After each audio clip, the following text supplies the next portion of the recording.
थाना बटल से एक अफसोसनाक खबर शामिल करते हैं। थाना बटल के हदूद आंदियाँ छतर प्लान में 24 साला नौजवान कत्ल।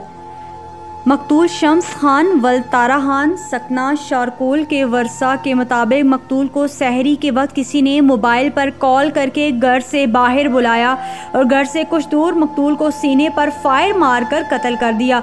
मकतूल की नाश सुबह 8 बजे जाए वकुआ से मिली। वाक़ई की इत्तला मिलते ही SHO थाना बटल औरंगजेब तनोली, एडिशनल SHO थाना Battal Ajmal Khan, incharge investigation Munir Khan police की बारी नफरी के हमरा मौका पर पहुँच गए और नाश को कब्जे में लेकर सिविल अस्पताल बटल पहुंचाया, जहां पर पोस्टमार्टम के बाद मकतूल की नाश को वर्सा के हवाले कर दिया।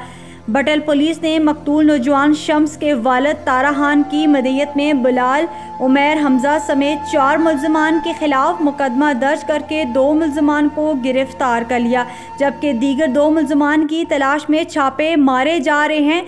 मोहम्मद गुलजार, सैयद रमज़ान शाह, सरदार मोहम्मद रफ़ीक, नुमाइंदा शुमाल बटल।